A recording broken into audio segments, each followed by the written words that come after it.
Hi, everyone, and welcome back to the sixth module of the History of Christianity 1 course. In the previous modules, we looked at the era typically called the early church, and I mentioned in the last section that there was an event that is typically seen as the end of the early church period and a transition into a new period of church history. In this section, we'll look at this series of events and the results they had for the centuries that followed. This section covers the conversion of Constantine, the Emperor of Rome, and the eventual conversion of the Roman Empire. In a relatively short time span, Christianity went from a strongly persecuted minority to being an accepted legal religion of the Roman Empire to being the official religion of the Roman Empire. And this had a tremendous impact not only on the Roman Empire, but it also changed the church as well. As usual, let's start with the timeline to place these events in their chronology. We've seen various aspects of the early church that started in New Testament times and continued for the first few centuries, including intense persecution. And then in 311 AD was the Edict of Galerius, also known as the Edict of Toleration. In a previous section, I mentioned the name Galerius. He was an underling of Emperor Diocletian, and he instigated one of the fiercest persecutions of Christians. And then Galerius himself later became emperor. But on his deathbed, he issued the Edict of Toleration that basically ended the persecution of Christians in the Roman Empire. He likely did this because he feared the Christian God, because part of this edict was asking Christians to pray for his recovery. Then in 312 AD was the Battle of Milvian Bridge, and we'll talk about the significance of that battle in a minute. Then in 313 was the Edict of Milan, which we'll also talk about more in detail later. And for now, notice that these three major events happened in the span of 2 years. And then later in 380 AD, under Emperor Theodosius, Christianity became the official religion of the Roman Empire to the exclusion of other religions. Thus, within one lifetime, Christianity changed from being persecuted to being the official religion of the empire. How that happened and the effects of this change, that's the subject of this section. And the story centers around a man named Constantine. His actual name was Flavius Valerius Constantinus, but he's better known just as Constantine. He was the first Christian emperor of Rome. Let's examine the political background of how Constantine became emperor. In the time leading up to Constantine, for reasons we don't need to examine, the Roman Empire was split into 4 parts, with 4 different rulers, one of whom was Constantine's father. And Constantine was in line to become one of those 4 rulers, but instead he was sent off to lead in the backwaters of Gaul. But he grew in influence and eventually challenged Maxentius to become emperor of the entire Western Empire. By some accounts, on his way to a battle, Constantine had a vision of a cross and the first 2 letters of Christ's name in the sky. And in this vision, he was told, "With this sign, conquer." And therefore, he put the symbol on the shields of all his soldiers. His contemporary, Lactantius, says, Constantine was directed in a dream to cause the heavenly sign to be delineated on the shields of his soldiers, and so proceed to battle. He did as he had been commanded, and he marked on their shields the letter Chi with a perpendicular line drawn through it and turned round thus at the top, being the cipher of Christos. Having this sign, his troops stood to arms. And by the way, his opponent Maxentius was also told by a pagan oracle that he would defeat Constantine, but only one vision was correct. They met in battle at Milvian Bridge in 312 AD. This was just outside of Rome. And Constantine defeated Maxentius, even though being outnumbered 4-1. And by this victory, he became emperor of the Western Roman Empire. But this battle is also significant because his vision and victory is usually seen as being the point of Constantine's conversion to Christ. And then later, Constantine fought against Licinius, an anti-Christian ruler in the East, and Constantine became sole emperor of the entire Roman Empire in 324 AD. Now, let's talk more about the conversion of Constantine. It is still debated whether he was genuinely converted to Christ or not. There are some arguments against his conversion being genuine. First is the suspicion that his conversion was only a political move, to use the Christians and/or to use the God of the Christians to further his quest for power and authority. But it's doubtful whether at that time the Christians were strong enough as a political faction to make a difference. In other words, why would he solicit their support when they couldn't do anything to help him? On the other hand, if Constantine did this because he thought the Christian God is the real God and the most powerful God, well, then that's also an argument for his conversion. But the second argument against is that he did not submit to the teaching authority of the church. He did not submit to catechism. He was a neophyte, untrained in the theology of the church. And yet, as we'll see in a later module, he placed himself in a position of judgment over theological matters, deciding and trying to enforce his side of questions in the church. Remember, Paul warned against promoting a new convert because there is a danger in an immature believer having too much influence. And by the way, by the same token, in our age, we also need to be careful about promoting a famous athlete or celebrity who professes faith to be a spokesman for Christianity just because of their cultural influence before they've demonstrated their spiritual power, maturity, and faithfulness. But the third argument was that he continued to participate in pagan worship. He participated in Christian worship as well, and it's debated where his heart was, whether he was genuinely worshiping in pagan ceremonies or genuinely worshiping in Christian ceremonies. And it's debated whether he only participated in one or the other for political reasons, that is, in order not to give offense. And finally, Constantine was not baptized until he knew he was dying. But there are also arguments and evidence that his conversion was legitimate. He genuinely gave praise to the Christian God for his military victories. He gave strong preference to churches, even though they were not politically strong enough to be of benefit to him. He gave his sons a Christian education, and he was baptized as a Christian before his death. And the delay of his baptism until that time can easily be explained by the mistaken belief that some held in his day, that sins committed after baptism were not as easily forgiven. So if he believed that, he would delay his baptism to ensure all his sins were forgiven. And finally, he believed himself to be a Christian, and he claimed the Milvian Bridge as the time of his conversion. So at least he clearly professed to be a Christian. Now, let's look at the immediate and long-term outcomes of the conversion of Constantine and the legalization and later official status of Christianity.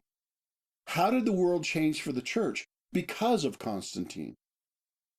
First, we'll look at the positive outcomes of Constantine's conversion. First is the permanent end of persecution. Yes, Galerius had ended persecution, but who knows if that respite would have only been temporary until another emperor decided to start up again. But Constantine ended it for good with the Edict of Milan in 313 AD. This edict proclaimed the free exercise of religion to Christians and all others. In order to be precise, we need to note that Constantine did not make Christianity the official religion of Rome.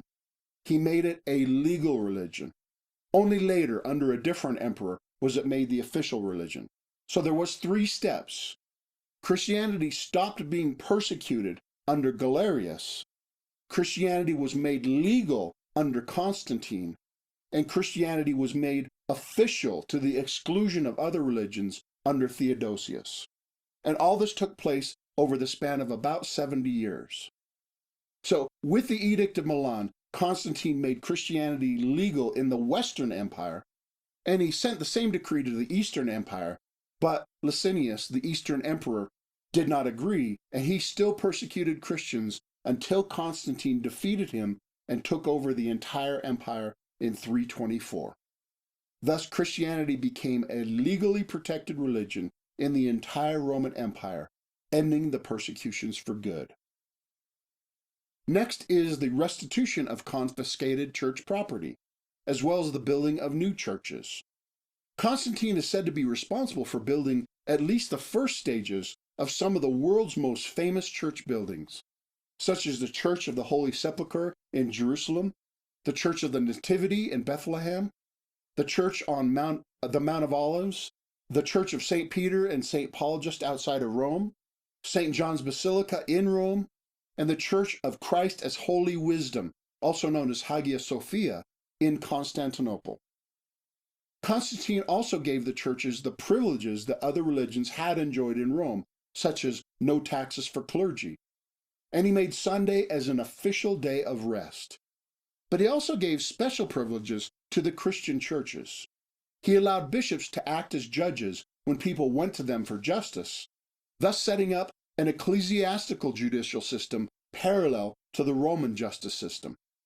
And all this was celebrated by most Christians of the time as the conquest of the gospel. They saw this as Christ and his church conquering the hearts of Rome and the climax of the command to disciple the nations. In other words, Christians of the time celebrated all this as a miraculous work of God to change the Roman Empire that killed Christ and many of his followers to then be an instrument of Christ's rule on earth.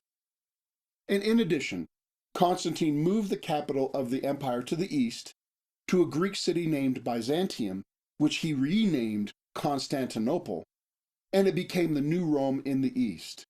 And Constantine's rule there was the beginning of the Byzantine Empire, which lasted 1,000 years, long after the Roman Empire collapsed in the west. And finally, Constantine called the Council of Nicaea to deal with the Arian problem, and we'll study that in a later section. However, the longer-term results of Constantine's rule were not all good for the church. Seen from the hindsight of history, many have pointed out the negative outcomes of the church becoming an official recognized religion. First is the resulting laxity of commitment to Christ. Think about it.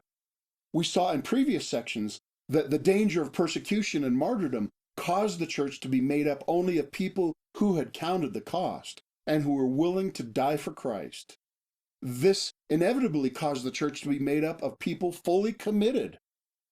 But when Christianity became legal, this purifying element was gone because the high cost of discipleship was removed. And this was further impacted when Christianity became the official religion of Rome, the favored religion. When Christianity was persecuted, it made the church pure. When Christianity became fashionable or politically favored, it tended to dilute the church's purity, because some people joined the church solely because it was fashionable or politically expedient, even if they had no commitment to Christ. And therefore, there was a trend towards more shallowness of discipleship in the churches after Constantine. In some cases, this was because they had trouble keeping up with training all the new converts, because there was a ton of new converts. In some cases, this was because they just got lazy and lax about catechism, discipleship, and church discipline, which were taken more seriously before Constantine. But in any case, the quality of catechism, discipleship, and discipline was lowered overall over time. And so the quality of the lifestyle of the average Christian was also lower after Constantine, so that the church and Christians were no longer as distinct from the surrounding pagans as they once had been. The church of that day did not pay attention to the kind of warnings that God gave Israel, that they should be careful that when they had experienced prosperity, they do not become lax and forget God. When times become good, the church became weaker than it had been when times were hard. And along with that, the leadership of the church gained more respectability and even high standing and prosperity, which caused some of the leadership to fall into the sin of pride, which tended to dilute the quality of leadership over time, because it more and more attracted the kind of people who were in it for the pride, for the power, and material gain. In the beginning, the church leadership followed the example of Christ as a servant, and they were called to serve in the way that Peter described, not because you must, but because you are willing, as God wants you to be, not greedy for money, but eager to serve, not lording it over those entrusted to you, but being example to the flock. But again, over time, the church leadership sometimes rather adopted the attitude and practices of the Roman culture. They let the culture of empire be more of a functional authority than Scripture in defining their leadership style. There's a story of a later pope glorying in the wealth of the church. He said, "No longer can we say, 'Silver and gold have I none.'" But someone replied, "No longer can the church say, 'Take up your mat and walk.'" In other words, this response pointed out that the church, in some respects, had traded away its spiritual power for temporal power and riches. And this change of attitude is also reflected in changes in the worship and church buildings after Constantine. As mentioned in the previous section, some began to take example from pagan pomp and worship forms, but the buildings became more expensive and elaborate, and the worship became more outwardly impressive and complicated. But we can ask whether it remained as inwardly genuine and faithful or not. Like all that we've seen, it is complicated, and not every church compromised in these ways, but that certainly became easier to do. And this kind of compromise became more of a trend after Constantine made it easier to be a Christian, and there was more and more compromise with the surrounding culture by adopting its attitudes and practices. Now, I want to be clear. Constantine's actions did not cause the church to compromise, but it brought about a new form of temptation to this kind of compromise, which did not exist before. That does not necessarily make Constantine's actions bad, but this was a bad result that historically resulted from those events that we need to be honest to recognize. And another disastrous result is that the state began meddling in theological issues. We'll see in a later section how Constantine, for understandable reasons, he became involved in the Arian controversy, calling the Council of Nicaea. But in those theological controversies, he was in over his head. And worse yet, he did not abide by the decision of the council, even though the decision was the theologically correct decision. And Constantine was certainly not the last political leader to try to take leadership in the church and its affairs, even when they're unqualified to do so.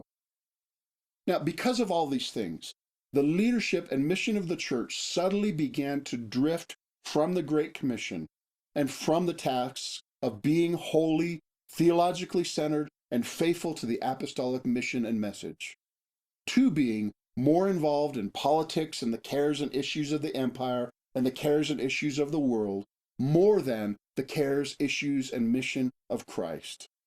That's not to say that the church should never have any impact on politics or the surrounding culture. We'll come back to that question. But it is to say that historically, the church got so involved that it compromised their more primary mission and responsibility. Those are some of the negative outcomes of the conversion of Constantine and the church becoming a favored part of the Roman Empire.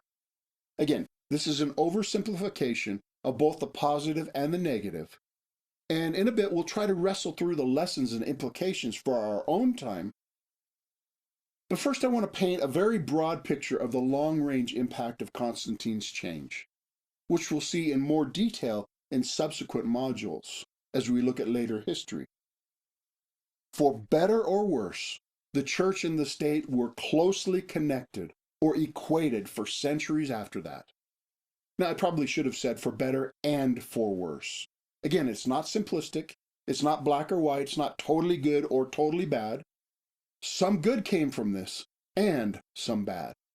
And we should try to be careful and precise and think through and discern what is good and what is bad. And we should also recognize that the relationship between the church and state, it varied a lot throughout the later centuries. Sometimes the church was basically the same as the state. They were so closely connected as to almost be indistinguishable. And sometimes they were closely connected, but clearly separate. But until the Reformation in Europe, and even in many cases for long afterward, the church was never completely separated from the influence of the state, and the state was never completely separated from the influence of the church. Sometimes the state controlled the church, for good and bad, and sometimes the church basically controlled the state, for good and bad. But after Constantine, the church and state were somehow intertwined for centuries, for good and bad. And that leads us into some questions of evaluation. If someone would say, what Constantine did was good for the church, I would respond, yes, I agree. If someone else would say, what Constantine did was bad for the church, I would also respond, yes, I agree. I'll say it again, it is complicated. But let me try to help by asking some questions that I hope will help us evaluate this all. And most of these are some kind of form of the compared to what question. First, what options did Constantine have? He could have not converted to Christ. He could have refused to become emperor. He could have refused to let his Christianity influence his rule in any way. Now, I don't think any of those options are good. I don't think it's realistic to think he would have done any of those. Yes, we have documented that Constantine's reign resulted in some negative outcomes for the church. But can we reasonably conclude that having a pagan emperor would have been any better? And we can't forget the positive outcomes either. Now, we'll come back to this question. But we also need to ask, what options did the church have at that time? Constantine's conversion and becoming the emperor was outside of the church's control. That was a political given because of God's providence. Should the church have rejected that turn of events? Should the church have insisted that Constantine repent of his conversion? Should the church have insisted that he not be the emperor? Would any of that have done any good? And again, would a non-Christian emperor have made the situation any better? The point I'm trying to make is to ask, if not a Christian political leadership, what kind of political leadership would be better? That's assuming there will always be some sort of political leadership in a given society, a given nation, a given place. It's never a question of whether the church will have to interact with political leadership and some form of the state. To think that the church will always kind of float above politics, totally separate from social and cultural issues, that's just naive and totally unrealistic. Rather, I think it's a question of which kind of social and political society is best, and what kind of relationship should the church have with the state. Or let me put this in another way. In the last section, I suggested that the form of organizational leadership of the church is not as important as the quality of people in those positions of leadership. In the same way, now I'm going to suggest it's not whether some people will exercise social and political power. That's pretty much a given. It really is a question of what kind of people will be the ones exercising this power and how will they do it. And the answer I want to suggest is that all other things being equal, Christian political leadership is better than non-Christian political leadership. I think history is extremely clear by almost every measurement. Economic prosperity, personal freedom and basic human rights, cultural virtue and freedom from crime and oppression, scientific and educational progress, etc. So many things. Societies with a strong Christian influence have been nowhere close to perfect, but they've been decisively better than societies without a Christian influence. This is so clear that scholars have invented a term, gospel lift, to label how the influence of Christ makes any society better. And by comparison, the track record of states run by the worldview of other religions is not very good. And the track record of purposely secular states, like the Soviet Union, revolutionary France, communist China, etc., is absolutely horrible. Those kinds of governments have killed over 100 million of their own citizens in the last century alone. So a secular state is not a good idea. And as the West is becoming less Christian, it is not getting better. It's getting more totalitarian, and frankly, it's getting insane. Chesterton said, if you stop believing in God, you don't believe in nothing, but you begin to believe anything. That's why our culture cannot tell boys from girls and justice from injustice. That kind of insanity is probably part of the judgment of God on our culture, but it's also a natural result of rejecting God. If we refuse to follow God, there's no limit to the stupidity and insanity of the things we will follow. So I want to suggest that Constantine's effects were certainly not perfect, but they were better than the alternative. They were a step forward, even if they did not yet reach the goal. And as we acknowledge the failures in the church that happened after Constantine, we should carefully examine whether Constantine's rule caused those failures, or if the failures were only occasioned by Constantine's rule. In other words, what was the cause of the failures? Did the church fail because Constantine was emperor? Did the church get deluded, prideful, and compromised because it gained cultural status? Or did the church fail just because it sinned? Because it lost its zeal for catechism and discipline? Because it stopped purposely living a distinctly Christian ethic and mission? In other words, the favored status of the church was the occasion of its failure in that era and the time that followed, but it was not the necessary cause of them.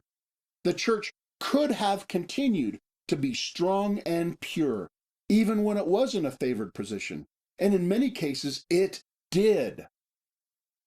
But in other cases, it did fail because of sin and compromise, not necessarily because of what Constantine did. So that brings us back to our evaluation questions about Constantine and his influence.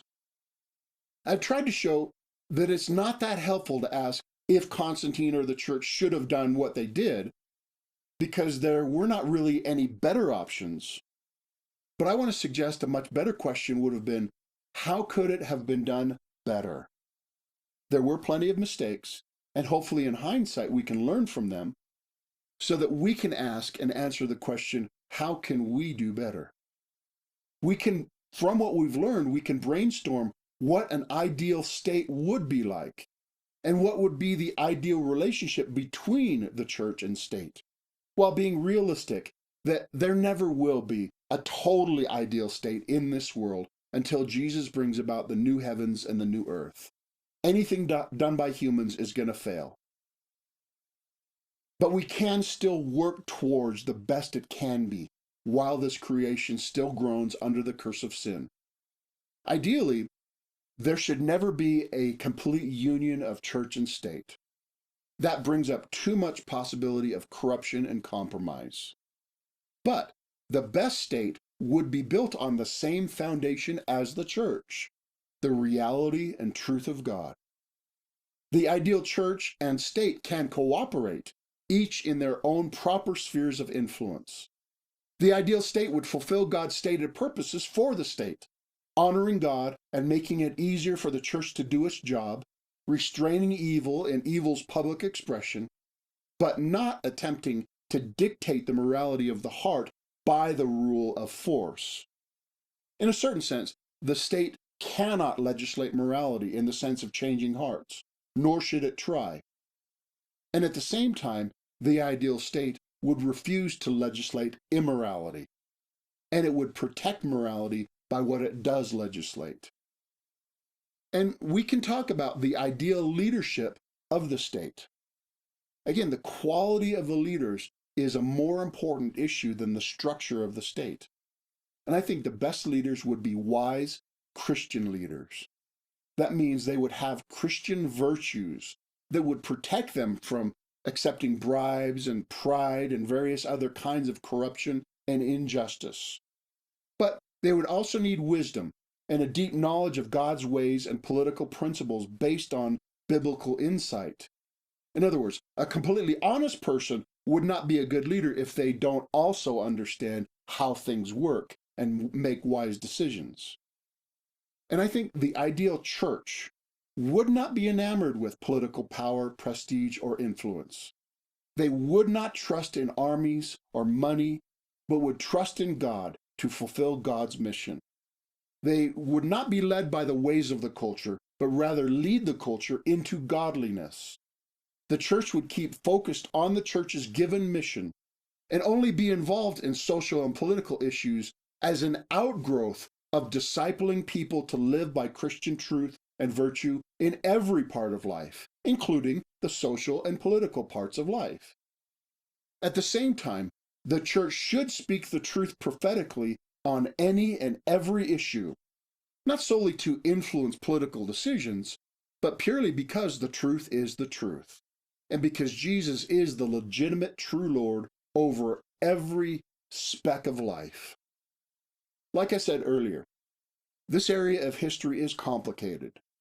I think they did get some things right, and they certainly did get some things wrong.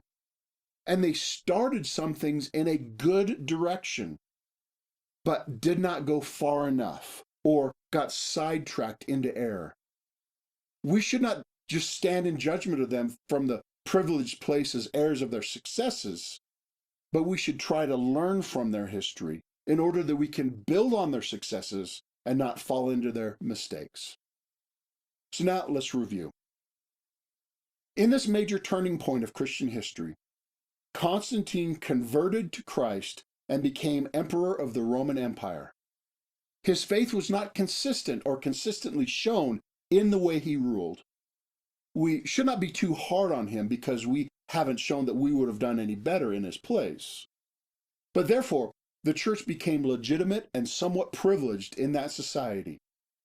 And therefore, in many cases, the church became distracted by worldliness, prestige, and power. And this new reality set the tone for the centuries that followed. So we'll see more of the fallout from this in later sections. And that brings us to some questions for discussion and application. First, was Constantine's conversion and the resulting changes good for the church or not? Why do you think so? What have you learned about his impact on the church in that time? What were the results? What was good about them, and/or what was bad about them? What general principles have you learned from this period of history? And how can you apply this in your own life? Next, should the church be involved in political and governmental issues? Should the church exercise political and social influence? Should the church accept political preference or influence? Why or why not? If it does exercise this kind of influence, what should that look like?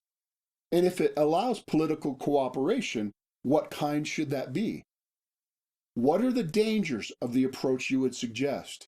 And what are the positive possibilities of your approach? How would you apply that in your own local church? And how should you act this out in your own life and ministry? Next, when you look back at these historical events, what could have been done better, and how? How could the church have done better? What could Constantine have done better? If those historical people, if they knew what we know now about the effects in their time and later, what do you think they would have done differently? What would they have guarded against? What would they have pursued more vigorously? What principles can you learn from their successes and from their failures? And how can you apply this to your own life and ministry? And finally, what else did you learn from this time period, and how does it apply? So as usual, I'm going to pause to give you an opportunity to work through and discuss these questions. And when we resume, I'll have some guiding principles that will hopefully clarify and solidify the things that you're learning. So pause the video now.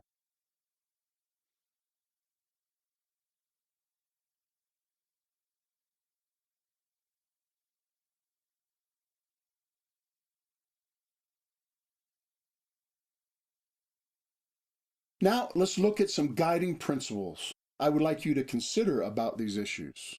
First, the most important issue is not whether Christians are in power or not. All other things being equal, I think it's better for Christians to be in power than not.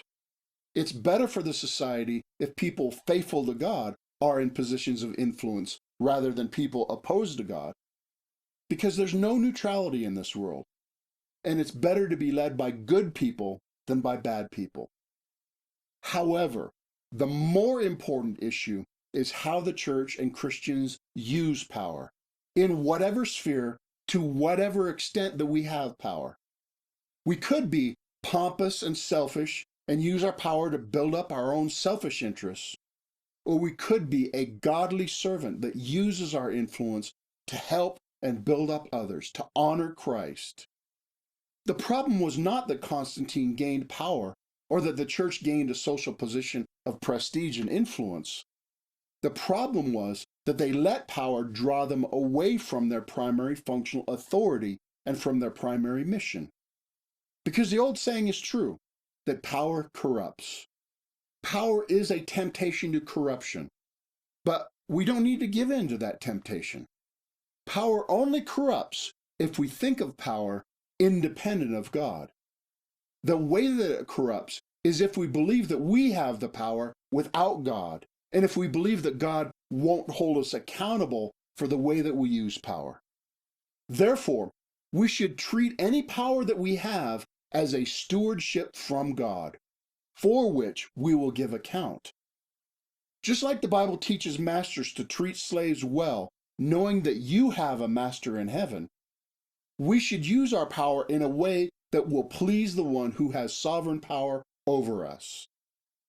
And I suggest that we should not seek power for power's sake, or put our hope in power. There's an old cliche that anyone who wants ruling authority is therefore unfit for the job. And some of the best leaders in history have been reluctant leaders. And our hope is not in electing a Christian, or even in evangelizing the nation, though those things are good and much better than the alternatives. However, our ultimate hope is in God's power. Our hope is in the power of God in the gospel, that God will work His power, even through our imperfect proclamation and demonstration of the good news, to attempting to change our society. We can work to influence our society one heart at a time. We should work to influence our society one heart at a time. And also by changing large structures and laws and all these other things for the better. But unless God builds the house, the builder labors in vain. Unless God changes our society, our social and political striving is in vain. So do none of these things without prayer. And finally, I think we should never refuse power, but rather we should accept it as stewardship and use it wisely to the best of our ability. Because if you don't use it, someone else will. If godly people don't step up and make a difference, whether it's on a local school board or on the Supreme Court, ungodly people will step in and make it worse. All right, that's all for this section. This covered a relatively briefer time span, but pivotal events for the church.